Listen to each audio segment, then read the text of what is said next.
이 콘텐츠는 실제 사건 1966년 삼성 사카린 밀수 사건 등에서 영감을 받아 재구성한 픽션 다큐멘터리입니다. 일부 장면, 대사, 심리 묘사는 창작적 각색임을 밝힙니다. 1987년 11월 19일 오후 2시 서울 삼성병원 VIP 병동 77세 삼성그룹 창업주 이병철 회장이 생애 마지막 순간을 맞이하고 있었습니다. 산소호흡기에 의존한 채 누워있던 그가 마지막으로 한 말은 이것이었습니다. 창희야, 아버지가 너희들에게 미안하다. 병실에는 삼성그룹을 이끌고 있던 셋째 아들 이건희만이 있었습니다. 첫째 이맹희와 둘째 이창희는 18년 전인 1969년부터 아버지와 완전히 연을 끊은 상태였기 때문입니다. 무엇이 한국 최대의 재벌가를 이토록 비극적으로 갈라놓았을까요? 1969년 2월 15일 청와대 박정희 대통령의 집무실에 한 젊은 남성이 들어섰습니다. 당시 32세였던 이창희 삼성그룹 창업주 이병철의 둘째 아들이었습니다. 각하, 저희 아버지가 숨기고 있는 비자금에 대해 말씀드리고 싶습니다. 박정희 대통령도 놀랄 만한 발언이었습니다. 아들이 직접 와서 아버지의 범죄를 고발하겠다는 것이었으니까요. 그런데 이창희는 왜 이런 극단적인 선택을 했을까요? 1966년으로 돌아가는 시간. 이야기는 3년 전으로 거슬러 올라갑니다. 1966년 당시 삼성그룹은 한국 최대 기업이었습니다. 설탕, 모직, 비료, 종이 등을 생산하는 12개 계열사를 거느린 거대한 제국이었죠. 창업주 이병철에게는 세 아들이 있었습니다. 첫째 이맹희는 35세로 동양방송을 경영하고 있었고, 둘째 이창희는 29세로 삼성물산 부사장이었으며, 셋째 이건희는 24세로 갓 대학을 졸업한 상태였습니다. 당시만 해도 삼성의 후계자는 당연히 장남인 이맹희가 될 것으로 모든 사람이 생각했습니다. 1966년 6월 3일 삼성 밀수 사건 터지다. 그런데 예상치 못한 일이 벌어졌습니다. 이창희가 일본에서 사카린을 밀수입한 혐의로 기소된 것입니다. 사카린은 설탕 대신 쓰이는 인공감미료였는데 당시 한국은 설탕이 매우 비싼 상황이었습니다. 검찰 발표에 따르면 이창희는 1965년부터 1966년까지 약 1년간 총 50톤의 사카린을 밀수입해서 거액의 이득을 취했다고 했습니다.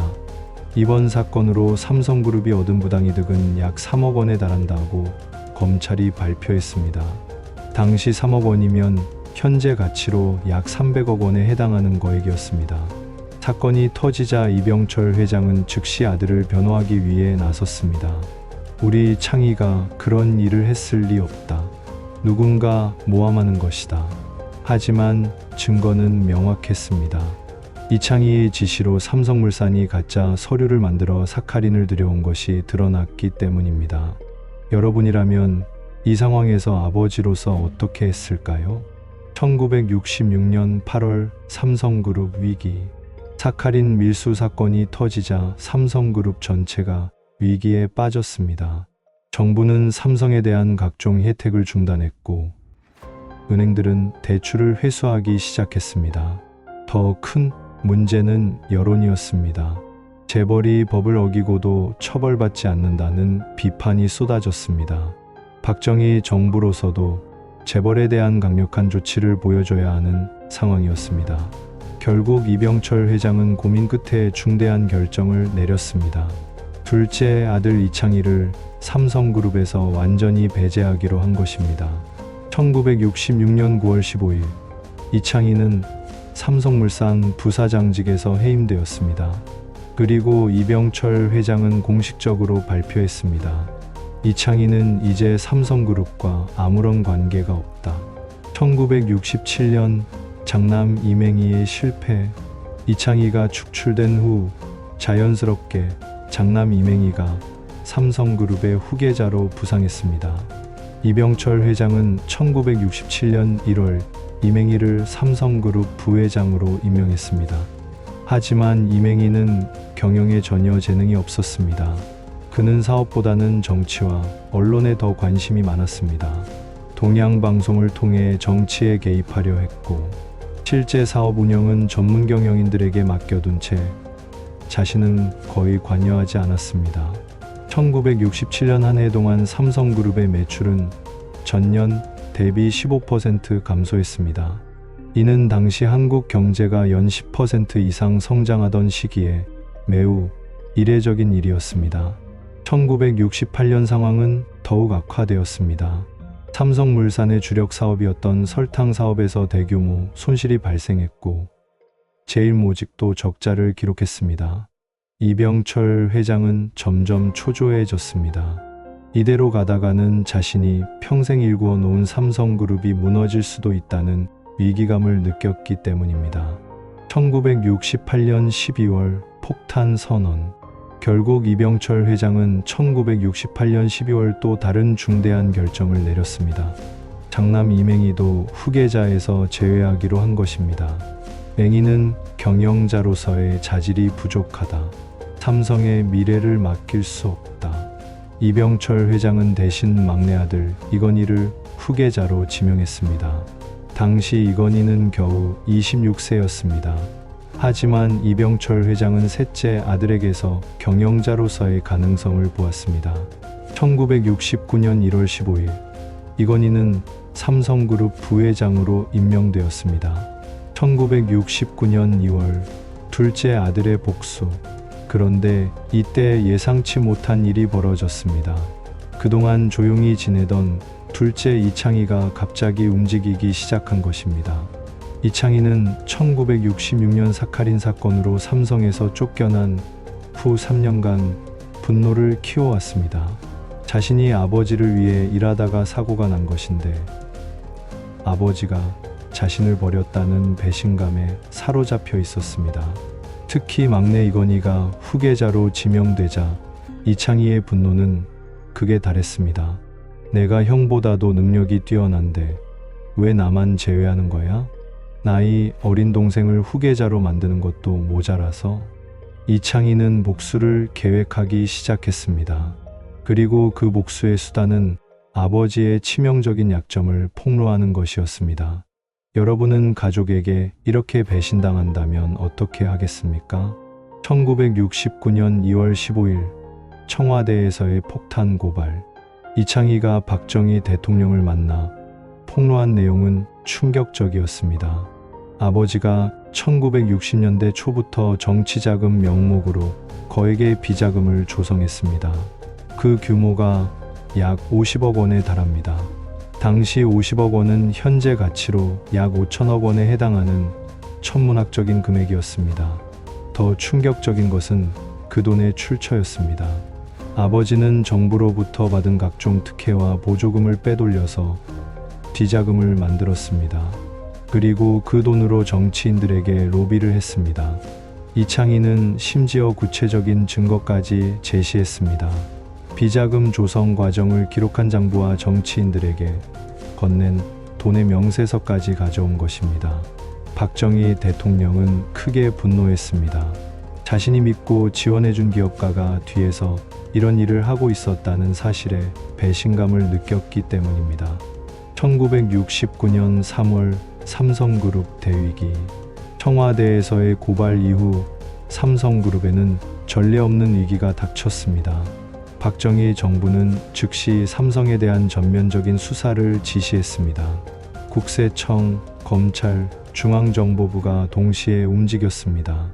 삼성그룹의 모든 계열사 사무실이 압수수색을 당했고, 임직원들이 줄줄이 조사를 받았습니다. 이병철 회장도 검찰에 출두해야 했습니다. 1969년 3월 20일 77세의 노인이 서울지검 청사로 들어가는 모습이 전국의 신문 일면을 장식했습니다. 삼성그룹 창업주 이병철, 비자금 조성 혐의로 검찰 조사. 언론과 국민들은 충격에 빠졌습니다. 한국 경제를 이끌어온 대표 기업가가 이런 일에 연루되었다는 사실을 쉽게 받아들일 수 없었기 때문입니다. 1969년 4월 이병철의 굴복. 수사가 진행되면서 이창희가 제공한 정보가 대부분 사실로 확인되었습니다.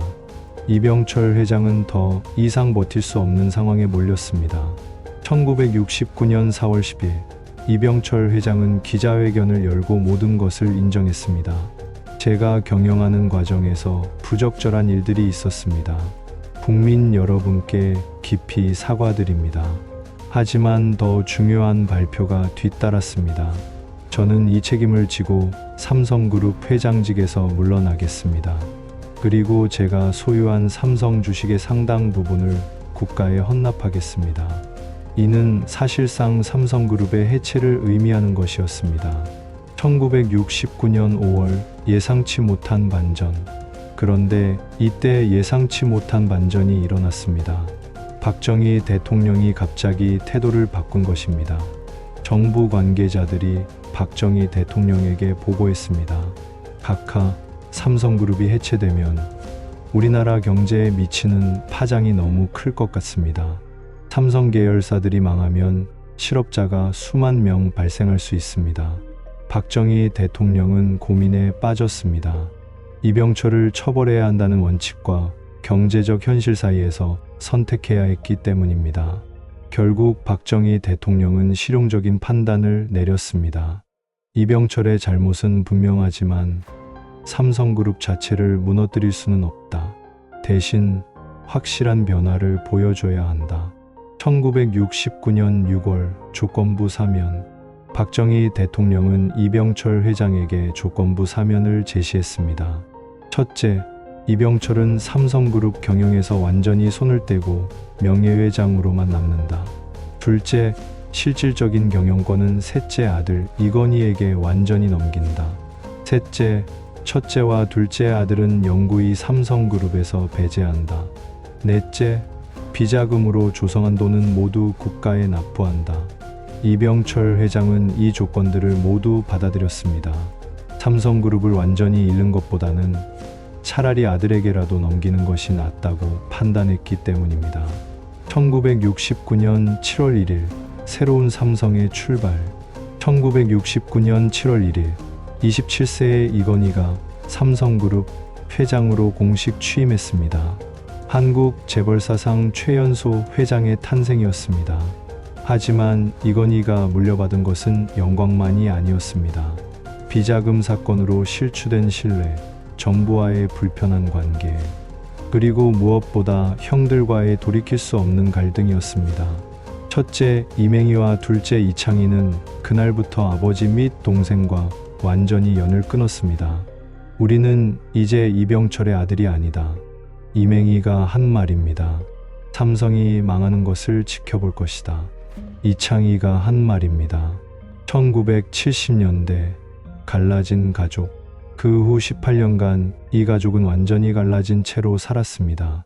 이병철 회장은 첫째와 둘째 아들을 그리워했지만 먼저 연락할 수는 없었습니다. 자신이 그들을 버렸다는 죄책감 때문이었습니다. 이맹희는 1970년대에 정계 진출을 시도했지만 실패했고 결국 사업가로 전업했습니다. 하지만 삼성의 지원 없이는 큰 성공을 거두기 어려웠습니다.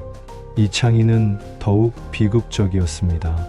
아버지를 고발한 것이 알려지자 재계에서 완전히 고립되었습니다. 폐륜아라는 낙인이 찍혀 어떤 사업도 제대로 할 수 없었습니다. 한편 이건희는 1970년대와 1980년대를 거치며 삼성을 명실상부한 한국 최대 기업으로 키워냈습니다. 반도체 사업 진출, 전자산업 육성 등 굵직한 결정들을 연이어 내렸습니다. 여러분은 이런 가족 갈등을 어떻게 해결했을까요? 1987년 11월 마지막 기회. 1987년 11월 이병철 회장이 암 진단을 받았습니다. 의사는 길어야 몇 달이라고 말했습니다.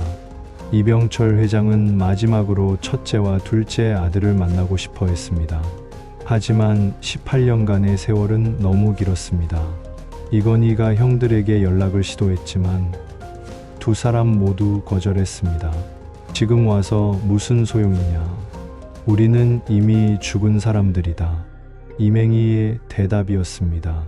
아버지가 죽어도 장례식에 가지 않겠다. 이창희의 대답이었습니다. 1987년 11월 19일 이병철의 마지막. 1987년 11월 19일 오후 2시 20분 이병철 회장이 세상을 떠났습니다. 병실에는 이건희와 며느리, 손자들만 있었습니다. 첫째와 둘째 아들은 아버지의 임종을 지키지 못했습니다. 11월 22일 장례식 날 이맹희와 이창희는 정말로 나타나지 않았습니다. 한국 재벌 사상 초유의 일이었습니다. 재벌 창업주의 장례식에 아들들이 오지 않다니 언론들은 패가망신의 전형이라며 연일 보도했습니다. 그 후의 이야기. 이병철 회장이 세상을 떠난 후에도 이 가족의 갈등은 계속되었습니다. 이맹희는 1990년대까지 살다가 2021년 세상을 떠났습니다. 끝까지 삼성가와 화해하지 않았습니다. 이창희는 더욱 비극적이었습니다. 1994년 심장병으로 세상을 떠났는데 그의 장례식에도 이건희는 참석하지 않았습니다. 현재 삼성그룹을 이끌고 있는 이재용은 이건희의 아들입니다. 하지만 그에게도 큰 숙제가 남아 있습니다. 바로 갈라진 가족을 다시 통합하는 일입니다. 사건이 주는 교훈. 이 사건은 여러 가지를 생각하게 합니다. 첫째, 권력과 부의 상속이 얼마나 복잡하고 위험한 일인지를 보여줍니다. 이병철은 사업은 성공했지만 가족은 완전히 실패했습니다. 둘째, 공과 사를 구분하지 못했을 때의 위험성을 보여줍니다. 이창희가 사적인 원한으로 공적인 고발을 한 것이 결국 모든 사람을 불행하게 만들었습니다. 셋째, 용서의 중요성을 보여줍니다. 18년이라는 긴 시간 동안 누구도 먼저 용서하고 화해하려 하지 않아서 결국 영원한 이별이 되어버렸습니다. 현재의 삼성. 현재 삼성그룹은 세계적인 기업이 되었습니다. 특히 삼성전자는 글로벌 반도체 1위 기업이고 스마트폰 시장에서도 애플과 경쟁하는 수준에 이르렀습니다. 만약 1969년 그 사건이 없었다면 어땠을까요? 삼성이 더 크게 성장했을까요? 아니면 오히려 지금만큼 성공하지 못했을까요? 이건희 회장은 2020년 세상을 떠나면서 이런 말을 남겼습니다. 아버지와 형들에게 미안했다. 하지만 삼성을 지켜야 한다는 사명감이 더 컸다. 숨겨진 뒷이야기. 이 사건에는 아직 공개되지 않은 뒷이야기들이 많습니다. 첫째, 이창희가 아버지를 고발할 때 사용한 자료들은 어디서 구한 것일까요? 삼성 내부에 그를 도운 사람이 있었을 가능성이 높습니다. 둘째, 박정희 대통령이 갑자기 태도를 바꾼 진짜 이유는 무엇일까요? 단순히 경제적 고려만이었을까요? 아니면 다른 숨겨진 이유가 있었을까요? 셋째, 이병철 회장이 조성한 50억 원의 비자금은 정말로 모두 국가에 납부되었을까요? 일부는 다른 곳에 숨겨두었을 가능성은 없을까요? 2024년 현재의 상황. 현재 삼성그룹은 이재용 회장이 이끌고 있습니다. 그는 할아버지 이병철, 아버지 이건희와는 다른 리더십을 보여주고 있습니다. 특히 이재용 회장은 가족 갈등을 반복하지 않으려고 노력하고 있습니다. 그의 누나들과도 원만한 관계를 유지하고 있고 경영권 분쟁도 피하고 있습니다. 하지만 여전히 해결되지 않은 과제들이 있습니다. 이맹희와 이창희의 후손들과의 관계 회복, 그리고 과거사에 대한 진정한 화해가 그것입니다. 당신이라면 어떻게 했을까요? 댓글로 여러분의 생각을 들려주세요. 만약 여러분이 이창희의 입장이었다면 아버지를 고발했을까요? 이병철 회장의 입장에서는 어떤 선택이 최선이었을까요? 가족 갈등과 사업상 이익이 충돌할 때 무엇을 우선해야 할까요? 현재의 이재용 회장이 해야 할 일은 무엇이라고 생각하시나요? 여러분의 가족 중에도 이런 갈등을 경험한 적이 있나요? 어떻게 해결하셨는지, 혹은 아직 해결되지 않은 갈등이 있다면 어떤 도움이 필요한지 나눠주세요. 재벌가의 이야기이지만 결국 모든 가족이 겪을 수 있는 보편적인 문제들을 담고 있습니다. 권력, 돈, 자존심, 그리고 사랑 사이에서 균형을 찾는 것이 얼마나 어려운 일인지를 보여주는 사례입니다. 1969년의 삼성과 갈등, 한국 재벌사의 가장 극적인 순간 중 하나였습니다. 이 사건이 보여주는 교훈들이 현재를 살아가는 우리에게도 많은 시사점을 줄 것입니다. 가족의 소중함, 용서의 중요성, 그리고 개인의 욕심이 어떻게 모든 것을 파괴할 수 있는지를 깊이 생각해보는 기회가 되었기를 바랍니다.